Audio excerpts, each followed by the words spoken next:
What's going on, guys? It's Red Bull Tanker, and welcome back to Oztea's Axis and Allies Global 1939. This is turn 1 for China. Alright, going into it, China had 14 to spend. We're spending 12 for 4 infantry and saving 2. Alright, China is not going to have any combat this turn. We're just going to do it's going to be a lot of non-combats. So, this infantry and the Flying Tigers in Burma are going to Yan'an. This infantry in Sichuan is going to Yan'an. They're going here. You guys are going to hold the front here. Senshi will reinforce Hebei. Kansu will reinforce there. And you will reinforce Senshi. Excuse me. And then, then at the end of the turn, we will deploy our 4 infantry in Yan'an. And then to the collect income, China will collect, let's see. So here's here, I'll pull back. So here's the 2 that they saved. China will get 11. Going over to the new the updated national objectives for China. There's still the +6 for the Burma Road, and then they also get there's also one for +5 for any industrial complexes they control, but they do not control any. So the Chinese will get an extra 6 for that. So we got 11. 17. So China will have 19 IPC for next turn. Alright, let's go over to the Russians. The Russians had 35 to spend. We spent all 35. We are buying 2 fighters, 3 infantry, and a tank. Alright, now before we get into anything else, we have to do tech. Alright, the Russians are going for... They have 1 major and 2 minors, so that gets them 2 dice. They are going to go for advanced artillery and war bonds as well. So what I'm actually going to do... set that there. I'm just going to quickly grab... Okay. The red will be for artillery, and the black will be for war bonds.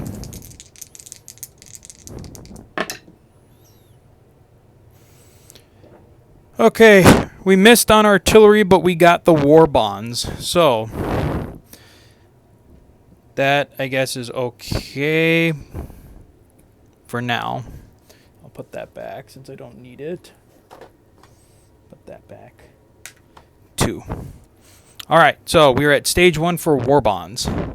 Alright, let's go over combat for this turn.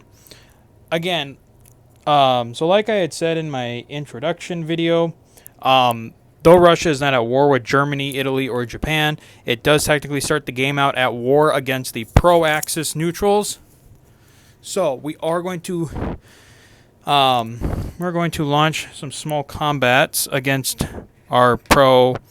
some of the pro-Axis neutrals. Now this stupid thing. Coming down south here for our first attack. We're going to take the infantry and artillery in the Caucasus, and we're going to try and defeat the pro-Axis Persian army in northwest Persia. And then coming up to Vyborg, we are going to try and take Vyborg with, let's see here. We're going to take Vyborg with all of our forces in Novigrad. Okay, I don't need a battle board this. Okay, so we'll start with northwest Persia.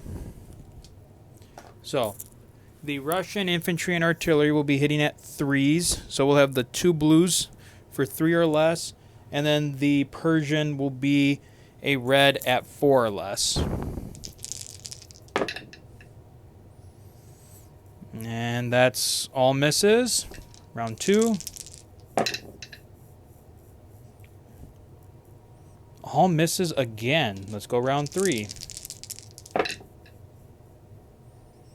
Okay, the Persians got a hit on the Russian infantry. Yeah. Oh, do I want to keep going? I'll do one more round. Let's see what one more round gets me. Both misses. That was a 9 and a 6. Let me pull back a little bit more. There we go. Let's go one more time. Oh, and it's a wash. It's a wash. Darn it. Oh, well. Okay, so the fight for Persia was a wash. It's still technically pro-Axis, so that's a bummer right there. Okay, let's see here. Next. Okay, then finally we have Viborg. We have we will have 4 infantry. Let's see here. Whoop. Okay, we'll have 4 infantry at 2. We will have a mech infantry at 3. And then a fighter at 6.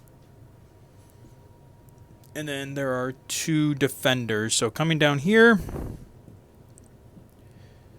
Okay, so we've got the 4 blues at 2. A white at 3.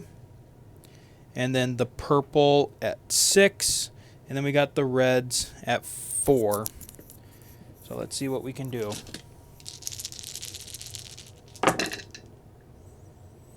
Okay, let's see here. Let's see here. Okay, so the fighter got a hit.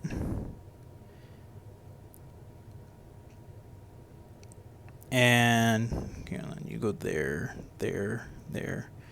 So the fighter got a hit.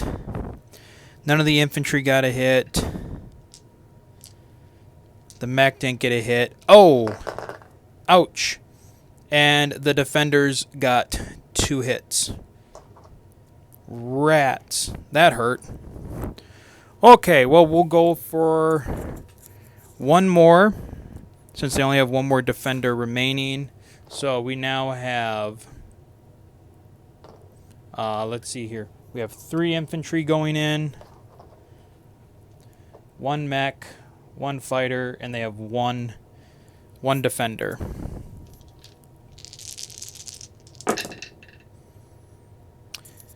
Okay, that looks a little bit better. Okay, one of our infantry scored a hit. Our fighter scored a hit. And then the other 2 infantry missed. And the mech missed. And the defender missed. Okay, so we did clear out Viborg with the loss of 2... Wait. I might have rolled an extra. Okay. Well, we got the hit anyways because of the fighter. So even if I have to... So that's right. There 2 infantry did get lost. So I will do this.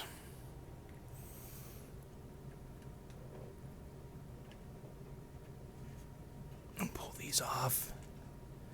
Now, what I'm going to do, and some of you might be confused, is I'm actually going to drop a rondel on Viborg. And some of you are probably wondering, Red Bull Tanker, why are you doing that? Viborg in 1940 starts out as a Russian territory. Why are you putting a rondel on it since it already has a rondel painted on it? Well, that is because that is going to be part of the Russian, it's going to be part of one of the Russians' national objectives, which I will explain in a moment when I am done with the non-combats. Okay, so non-combats. Okay, I need to do one thing quick.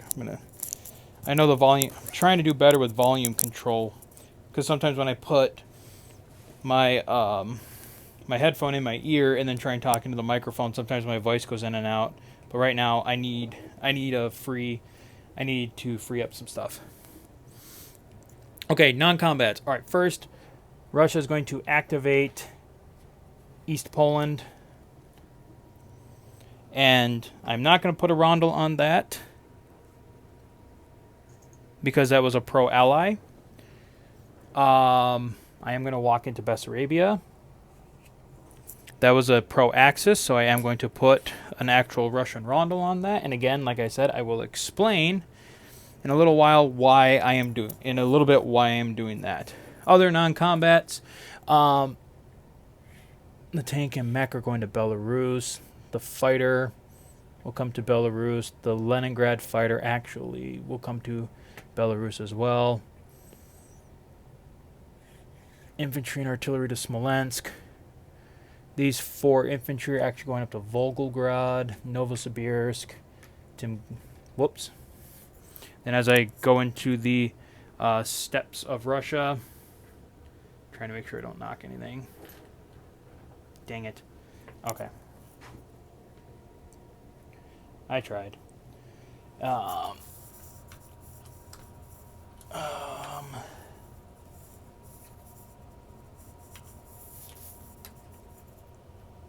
No, actually, yeah, I'll do that. And then everything in Amur is going to stay. That destroyer is going to stay. Let me think here. I think it's going to be it for the Russians. As far as non-combats and some of my and all the other moves that I need to do. Let me just take one more look. Actually, I'm going to bring these AAA forward. Oh, and then down here in Stalingrad, I have to do that. Oh no, I don't have to do that. What I'm going to do, move you there.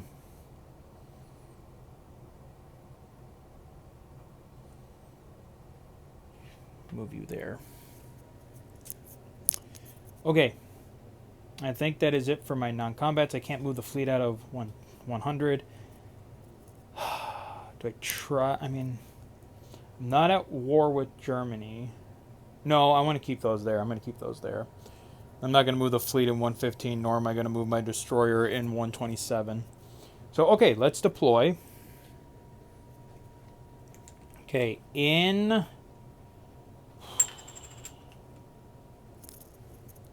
Leningrad, I'm going to do 2 fighters and an infantry. If you guys can see that, 2 fighters and an infantry in Leningrad. And then in Stalingrad, I'm going to deploy 2 infantry and a tank. All right, so now to the collect income. I'll just drop back down here. All right, so on the board right now, Russia, on the IPC chart, Russia collects 36. Now, this is where that national objective comes in. So this national objective is called the spread of communism, and Russia will get +1 IPC for each Soviet control marker placed on any axis, Axis, pro-Allied, or neutral territory, including Mongolia. So actually, I do need to put a rondel on Eastern Poland so I can get my count right. Okay, so we had the 36. So we get +1 for every single Soviet rondel that is placed down. So we get 1 for Bessarabia, 1 for East Poland, and 1 for Vyborg. So that'll be another plus. So that'll be +3 more to the Russian economy. So 36. 36 from the IPC chart. Plus the 1, 2, 3 from the bonus. And the Russians will have 39 IPC to spend. All right, well, that is going to be it for China and Russia, and we will see you guys next time for the U.S., France, and Anzac. So until then, guys, as always, take care.